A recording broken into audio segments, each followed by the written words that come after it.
Saúde e paz. Sou o professor Rogério de Souza e com muita alegria estou aqui para ministrar para você essa disciplina, Introdução à Psicologia Pastoral, juntamente com o Instituto Supera. Importante decisão você tomou ao se matricular no curso de Psicologia Pastoral. Afinal de contas, você tem gente para tomar conta e pessoas que vêm com os mais dilemáticos problemas e que vêm parar da casa dele até o seu gabinete ou muitas vezes até a casa do pastor e da pastora. Para auxiliar você, estarei trabalhando aqui os fundamentos bíblicos e teológicos da psicologia pastoral. Eu não quero fugir do escopo das Escrituras, é por aqui que nós iniciamos. Bem reconheço e também faço vocês reconhecerem de que nós temos a psicologia secular ou secundária, esta que é oriunda dos laboratórios de psicologia, dos especialistas em psicologia. O que nós faremos juntamente com o Instituto é trazer aquilo que existe de cabedal de conhecimento dos cientistas da mente para o nosso curso, para o nosso Instituto e para você. Mas o fundamento que nós temos na psicologia pastoral não é o laboratório do cientista secular. Nós temos como fundamento as Escrituras Sagradas. É a partir daqui que você vai clinicar, é a partir daqui que você vai dar aconselhamento, é a partir daqui que você vai fazer o seu acompanhamento com os membros da sua comunidade, da sua congregação, ou mesmo pessoas que se agregam vez por outra procurando um conselho pastoral, mesmo não sendo a sua ovelha. Aliás, falando em pastor e falando em ovelha, você sabe que todo pastor precisa ser pastoreado? Que não tem como você quebrar este vínculo do pastor com o seu pastorado? Você não pode se emancipar do pastorado de Deus sobre a sua vida? E é por isso que eu vou ler com vocês aqui o Salmo do Pastor. O Salmo do Pastor é o Salmo de número 23. Você deve mantê-lo muito próximo dos olhos aí, em sua casa, em seu gabinete, no púlpito onde você ministra. Lembre-se sempre que na sua formação você tem a Bíblia Sagrada como regra de fé e prática e como fundamento para o seu aconselhamento e para o seu ministério. O que é que nós lemos aqui no Salmo de número 23? Está no material didático que eu já te enviei e quero que você possa acompanhá-lo também, assim como eu vou fazer aqui nesse dispositivo que está ao meu alcance. O Senhor é o meu pastor, nada me faltará. Deitar-me faz em verdes pastos, guia-me mansamente a águas tranquilas, refrigera a minha alma, guia-me pelas veredas da justiça por amor do seu nome. Ainda que eu andasse pelo vale da sombra da morte, não temeria mal algum, porque tu estás comigo. A tua vara e o teu cajado me consolam. Preparas uma mesa perante mim na presença dos meus inimigos. Unges a minha cabeça com óleo, o meu cálice transborda. Certamente que a bondade e a misericórdia me seguirão todos os dias da minha vida, e habitarei na casa do Senhor por longos dias. Eu quero convidar você, nesta matéria de introdução ao curso de Psicologia Pastoral, a meditar o Salmo 23. Nós vamos fundamentar todo o seu curso na recorrência às Escrituras Sagradas. Eu, como professor também de teologia, além de estar sempre trabalhando com áreas da psicologia e também da filosofia, eu sempre recorro às Escrituras Sagradas, tanto para me aconselhar, como também para aconselhar as demais pessoas.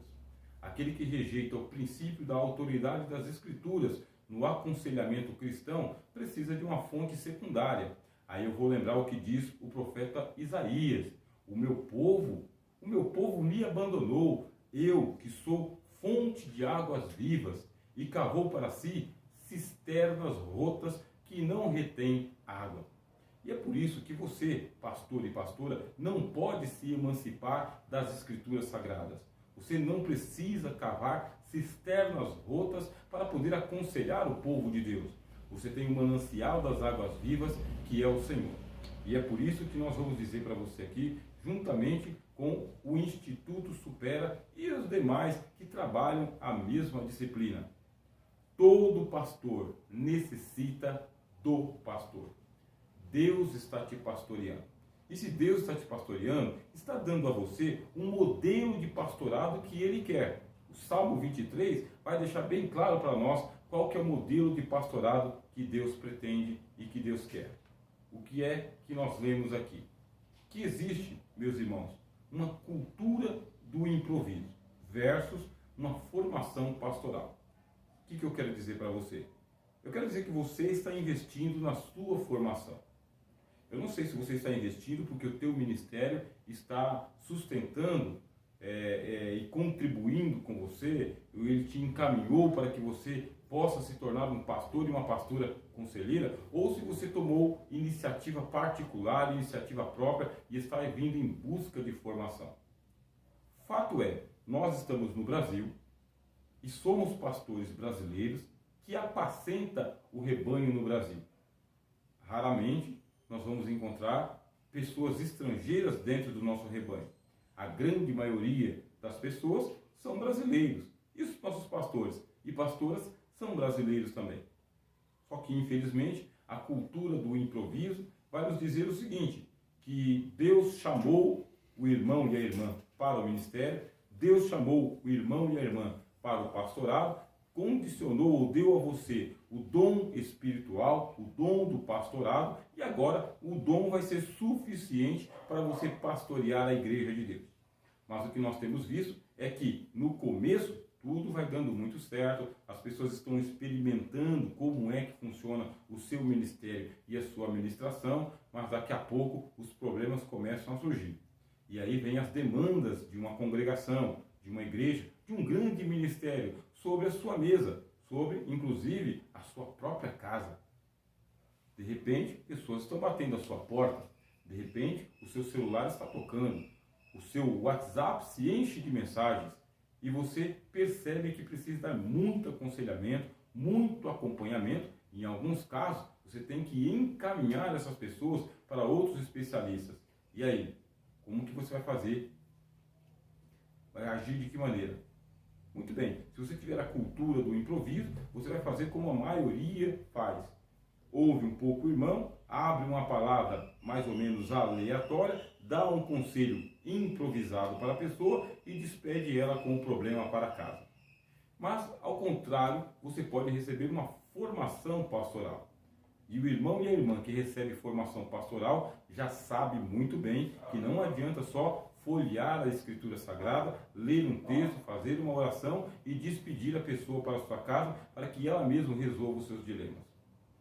Muito pelo contrário, às vezes existe um agravamento da situação porque o conselho foi insatisfatório e não foi eficaz. E a pessoa vai ter que procurar uma segunda, uma terceira e uma quarta opinião que pode nem ser pastor. Pode ser um advogado, pode ser um médico ou pode ser uma pessoa altamente ímpia. Você que é um servo e uma serva de Deus, pastor da igreja do Senhor Jesus Cristo, não pode se deixar dominar pela cultura do improviso.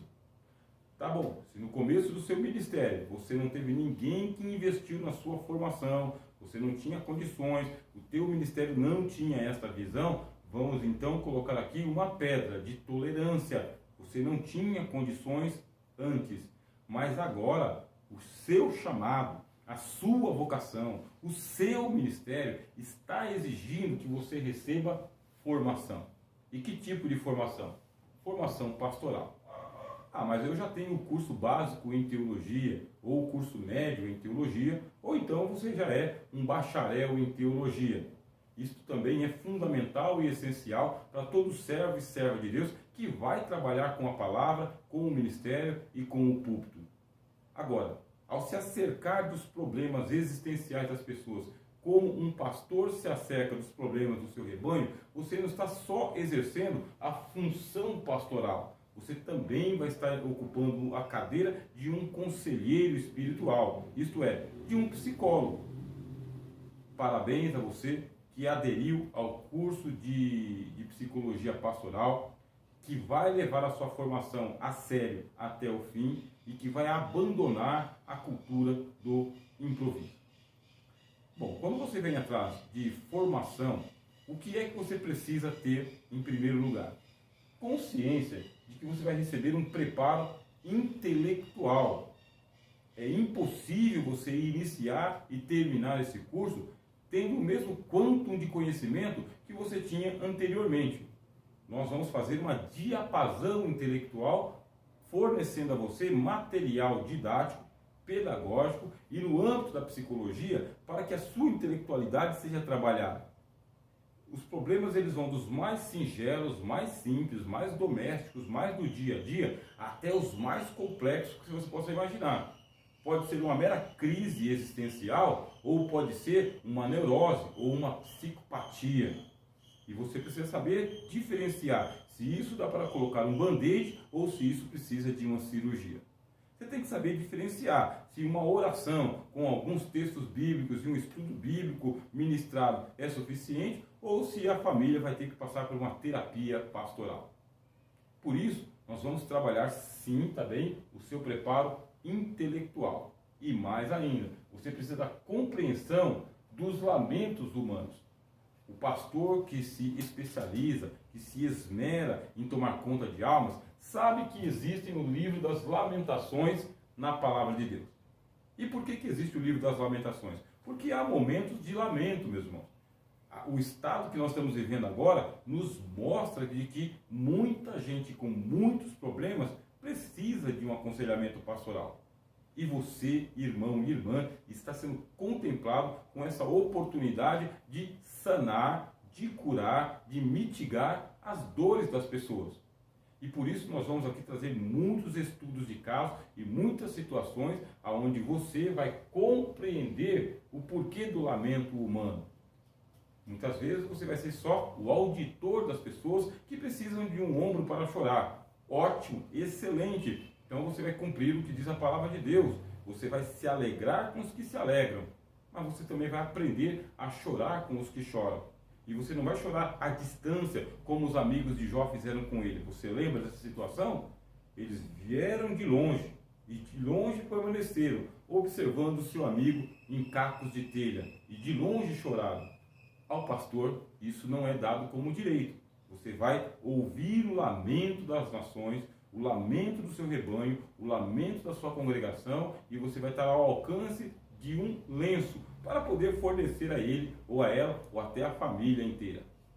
Também vamos trabalhar questões aqui sobre o seu chamado pastoral. Isto porque muito pastor e muita pastora entra em crise vocacional, se sente incapaz, desabilitado, incapacitado, anulado e zerado e quer entregar o ministério. Não somente quer entregar o ministério, como entrega de fato. Tem muitos pastores aí que entram em crises de vocação e depois em crise depressiva e não conseguem mais ministrar a palavra de Deus, ou se ministram, é uma palavra que não tem mais aquela graça, aquele vigor, aquela certeza cristã e que não consegue mais colocar fé no coração das pessoas. E nós vamos trabalhar também muito com a sua consciência do seu chamado ao pastorado e vamos aplicar alguns testes vez por outra, e nesses testes você vai verificar que o seu chamado inclui, inclusive, também passar por crises, tais quais os membros passam também. Você não está blindado. Em momento algum as escrituras vai dizer que o pastor ou a pastora está blindado dos problemas da existência. Muito pelo contrário, como diz o autor aos Hebreus, Deus vai escolher entre os irmãos aquele que também sofre as mesmas tentações para que possa socorrer os que são tentados também. Esta é a máxima do chamado pastoral, inclusive sacerdotal. Outro sim, você precisa manter a sua convicção do seu chamado e investir na sua formação. Uma coisa é o chamado, a outra coisa é a sua formação. Uma coisa é o chamado, a outra coisa é o investimento que você faz. Você não pode investir só um pouquinho. Você não pode investir só até a metade. Você precisa fazer um investimento contínuo e continuado. E mais ainda, você precisa aumentar o seu investimento nas pessoas que convivem com você. Isso para que não haja uma disparidade no seu ministério. Vamos supor que você faz um alto investimento em você e as pessoas que estão à sua volta, esposa, marido, filhos e também as pessoas do ministério, seus presbíteros, seus evangelistas, os outros pastores não queiram formação e não entendam a necessidade da formação. Você vai crescer muito, e vai haver um descompasso entre você e o seu ministério, você e a sua família, você e a sua igreja. É importante você compreender que já que você está investindo na tua formação, também vai estimular que outras pessoas realizem cursos semelhantes a esse aqui ou outros. Afinal de contas, nem todos vão ter vocação pastoral e nem todos vão ter vocação para o aconselhamento. Muito bem. Antes de você assumir o chamado pastoral, veja que eu estou pessoalizando o discurso em sua direção. Antes de assumir o chamado pastoral, é importante que o ministro se reconheça como ovelha do rebanho de Deus. Quando você está lendo o livro do Apocalipse, meus irmãos, você vai lendo, vai folheando, você já leu a Bíblia inteira, de Gênesis até o Apocalipse. É importante que o pastor e a pastora tenham domínio das Escrituras. Os institutos estão oferecendo formação teológica, mas é importante você não se apartar do conteúdo das Escrituras. Leia a Bíblia. E você está lendo de Gênesis até o Apocalipse. Quando chega aqui, no último livro das Escrituras, lá no último capítulo, no capítulo 21 e no capítulo 22 do Apocalipse, você encontra o rebanho de Deus sendo pastoreado por um cordeiro. Não é uma metáfora extraordinária? Você não vê um querubim, não vê um serafim, não vê o arcanjo conduzindo o povo de Deus às águas tranquilas. Quem vai à frente do rebanho é um cordeiro. Por isso que eu quero dizer a você o seguinte: você é ovelha também antes de ter sido pastor. E você vai ter consciência de ovelha, experiência de ovelha, história de ovelha, sofrimentos e necessidades de ovelha. E quando você estiver ministrando para as ovelhas da sua congregação, vai ter que colocar em prática aquilo que você aprendeu na sua tratativa como ovelha também, quando você é pastoreado ou era pastoreado. Antes de assumir o seu chamado pastoral, é importante você se reconhecer como ovelha do rebanho de Deus, aquele que recebe os cuidados do bom pastor. O bom pastor que dá a sua vida pelas ovelhas. O pastor do rebanho, ele é ovelha de Deus. Portanto, é um igual entre os iguais. Se você ler atentamente o PDF que nós enviamos para você, que está matriculado em nosso curso regularmente, você vai ler ali o que nós colocamos sobre a ordem dos irmãos menores de Francisco de Assis. Como você deve ter conhecimento, Francisco de Assis, ele montou uma ordem, e nesta ordem de frades, quer dizer, de irmãos, o irmão tinha que cuidar do irmão. E eles tinham os irmãos chamados irmãos maiores e os irmãos menores. Eles se chamavam de irmãos menores. Leia aí no PDF a citação que nós colocamos para você. Eu quero te conscientizar que o pastor do rebanho, tá bem, é ovelha de Deus. Deus está pastoreando você, pastor. Deus está pastoreando você, pastora. E ele está seguindo os princípios do Salmo 23 que nós vamos explanar aqui neste curso, tá bom? E você não pode se esquecer do seguinte: você é ovelha de Deus, portanto, você é um igual entre os iguais, tá bem? Não alimente nenhum tipo de sentimento de superioridade, porque isso está proibido pelo Evangelho do Senhor Jesus. O apóstolo Paulo disse isso claramente e linearmente: ninguém se considere superior aos demais. Sentimento de superioridade é uma praga na lavoura de Deus, que afeta a plantação de Deus e contamina quem se alimenta da safra. A vaidade pessoal, assumindo o controle do ministro e do seu ministério, isso aqui é uma praga.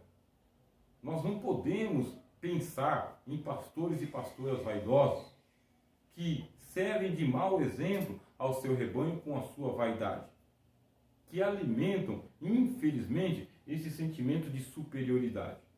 Nós não somos uma ordem hierárquica, meus irmãos, aonde os melhores ocupam os melhores lugares e os piores ficam rebaixados para os piores lugares. Isso também está proibido no Evangelho através da carta do apóstolo Tiago. Ele disse: não recebais os irmãos em acepção de pessoas. Não fique atentando para aquele que tem anel no dedo e aquele que tem traje andrajoso, porque isso aí é acepção de pessoas e é uma afronta contra o evangelho do nosso Deus. Toma cuidado, você é pastor e você é pastora, não pode ser tomado por esse sentimento de vaidade pessoal, porque você serve de exemplo para o teu rebanho e o teu rebanho vai se alimentar daquilo que vê em você mais do que aquilo que ouve de você. Não esqueça dessa máxima que eu estou passando para vocês aqui agora, em nível de introdução à psicologia pastoral. O Senhor, Deus, Ele é o teu pastor. E que tipo de pastor que Deus é para você? É o mesmo tipo de pastor que você será para o seu rebanho, que pastor que você será para o seu rebanho.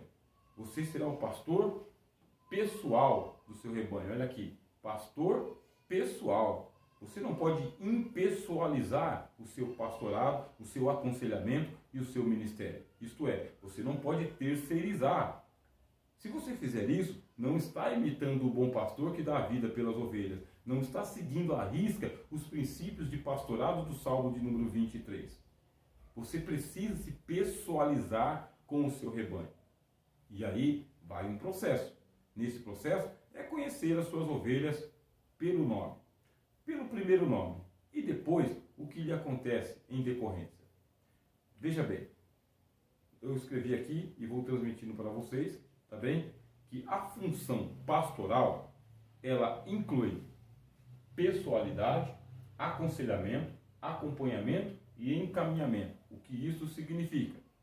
Pessoalidade, você precisa ser conhecido pelo seu primeiro nome e também precisa conhecer as suas ovelhas pelo primeiro nome. Se o teu rebanho é muito extenso, ele é muito gigantesco, você vai ter que se preparar para poder quebrar as barreiras do distanciamento.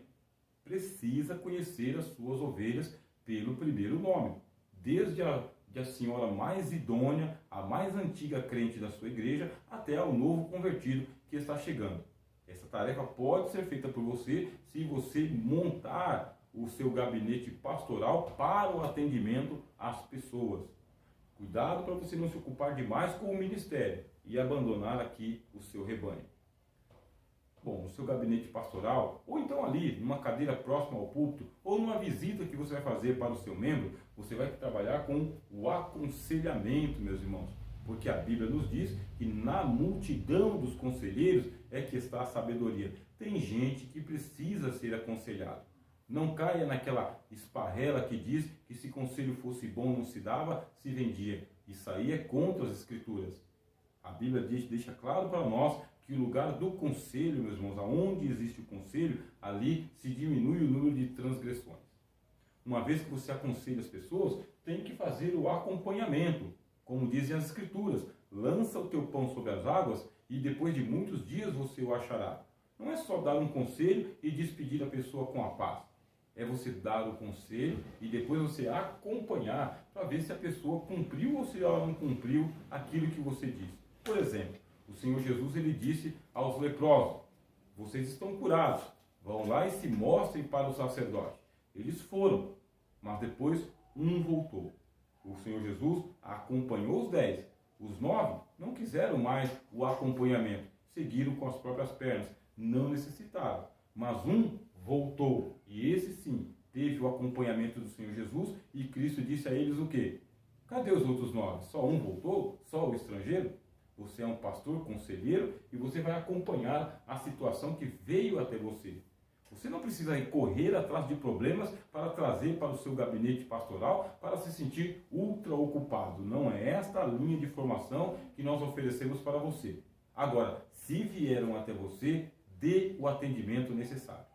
Em algumas situações, você não vai ter competência para poder ajudar a pessoa que veio lhe procurar. Às vezes é uma família inteira. Neste caso, você precisa encaminhar essas pessoas para outras áreas da igreja ou outros especialistas. Às vezes, é caso de você encaminhar a pessoa para a área médica. Às vezes, tem que encaminhar a pessoa para a área jurídica. Enfim, você vai identificar qual que é a situação, qual que é a pessoa, se ela precisa de aconselhamento, se ela precisa de acompanhamento ou se ela precisa de encaminhamento. A Bíblia diz que você não pode trazer brasas para o seu próprio peito. Só um tolo faz isso. Vai lá no braseiro, pega brasas e fica segurando com as mãos. Só um tolo pega um cão pelas orelhas, um cão brabo, e fica segurando esse cão. Tem situações que você tem que encaminhar para adiante. Estamos chegando já aos instantes finais dessa primeira parte da primeira aula. Toda aula nós dividimos assim, 2 partes de 30 minutos. Estamos iniciando a sua formação e estamos iniciando essa disciplina. Eu quero que você leia comigo o que disse o filósofo Mário Ferreira dos Santos. Ele disse-nos o seguinte: alguma coisa é idêntica quando é absolutamente igual a si mesma. Idêntico em aparência, idêntico em receber a mesma denominação. O que isso significa? Você não vai ter como aconselhar pessoas que não se identificam com você. Você não vai ter como acompanhar casos de pessoas que não se identificam com você. Você não vai ter como encaminhar as pessoas aos especialistas se elas não se identificarem com você. E é por isso que você vai trabalhar a sua pessoalidade. As pessoas querem olhar para você, irmão e irmã, como seu pastor e sua pastora. Carinhosamente, eles vão se identificar com você, vão usar o pronome possessivo meu pastor, minha pastora, e assim vão confiar em você. E para que eles possam se identificar com você, você vai ter passado também pelo vale de lágrimas. Você também terá passado por muitas situações adversas. E aí o apóstolo Paulo, na segunda carta aos Coríntios, vai nos lembrar justamente o que você tem que fazer. Ele dá graças ao Deus Pai Todo-Poderoso, o Deus de toda consolação, que deu a ele condições de consolar o rebanho dele. E como que Paulo aconselhava e consolava o rebanho dele? Com as mesmas consolações com as quais ele tinha sido consolado por Deus. O Senhor é o teu pastor. Sendo Deus o teu pastor, ele vai te consolar, vai te ensinar. Ele vai te conduzir à vereda da justiça por amor do seu santo nome. E você vai ter condições de, identificando-se com o seu rebanho, e o teu rebanho se identificando com você, conduzir o seu rebanho também a águas tranquilas. Nós vamos trabalhar o conceito de identidade, tá bem? Identidade como? Identidade, que nós colocamos aqui, na aparência, tá bem? E também em receber a mesma denominação. É muito estranho quando uma ovelha não se identifica com o seu pastor e vai buscar aconselhamento em outra congregação, em outro ministério, com outras pessoas que às vezes nem são da mesma fé que nós. Isso é muito estranho. Se as pessoas do seu rebanho não estão se identificando com você, é porque você está se distanciando do seu próprio rebanho. E como que você fez para distanciar o seu rebanho de você? Eu vou colocar aqui. Infelizmente, há ministros que se distanciam do rebanho, mantendo as ovelhas em suspeição. Se você suspeita das suas ovelhas, as suas ovelhas suspeitam de você. Se você mantém aquele estado de sítio na sua igreja, de desconfiança, de policiamento, de vigilância, isso vai retornar para o seu ministério. Portanto, se o teu ministério é assim e as pessoas suspeitam de você, está na hora de parar imediatamente. Sabe que Josué, quando ele estava atravessando o Rio Jordão, ele fez com que os sacerdotes que estavam segurando a arca parassem no meio do rio. E ele ordenou que os 12 príncipes das 12 tribos de Israel pegassem 12 pedras do Rio Jordão e levassem para a outra margem, para dizer o seguinte: chegou a hora de nós colocarmos um marco entre o antes e o depois. Esses são os votos do professor Rogério de Souza. Que você faça do curso de psicologia cristã um marco entre o antes e depois. Lembre-se que antes de passar pelo Rio Jordão, Josué teve que circuncidar o povo inteiro. Assim também você, pastor e pastora, está passando por uma circuncisão não na carne, mas na sua consciência, na sua mente, na sua formação. Não mantenha uma igreja em estado de policiamento, de vigilância, uma igreja, meus irmãos, doentia, da entrada até a saída. Você precisa criar um outro tipo de ambiente. Que tipo de ambiente? Coloque um ambiente de proximidade. Comece a trabalhar as doutrinas da aproximação entre irmãos e irmãs. Comece a colocar os limites, tá bem? Um pouco mais distantes. Outra coisa, trabalhe a pessoalidade, como eu disse para vocês aqui, conhecendo a membresia pelo nome. E terceiro, trabalhe os relacionamentos. Não deixe que as pessoas vão para casa sem antes receber a paz do Senhor Jesus, a graça de nosso Senhor Jesus Cristo. Trabalhe os relacionamentos. Se as pessoas estão se ausentando 1 ou 2 semanas, vá você atrás e não espere que elas venham. Nós somos do Instituto Supera e estamos apresentando para você aqui este curso de psicologia pastoral. Tem muitas águas que vão rolar por essas pontes, tá bem? E você é convidado a participar do início ao fim. Não pode desistir. Nós não podemos nem de longe conciliar a figura dirigente de um pastor com a de uma pessoa contenciosa, invejosa, blasfemador e desconfiado de todos. Você não vai receber esta orientação por nós aqui. Queremos um pastor conselheiro, um pastor amigo, um pastor próximo, um pastor cujo nome seja fácil de ser pronunciado e que não fique bloqueando as redes sociais para não ser encontrado pelo seu rebanho. Nós daqui a pouco vamos trabalhar a segunda parte da aula, onde eu vou falar sobre os segredos inconfessáveis das pessoas que vão te procurar. Muito bem, até a próxima. Sou o professor Rogério de Souza e é uma alegria e satisfação oferecer a você o curso de Psicologia Pastoral.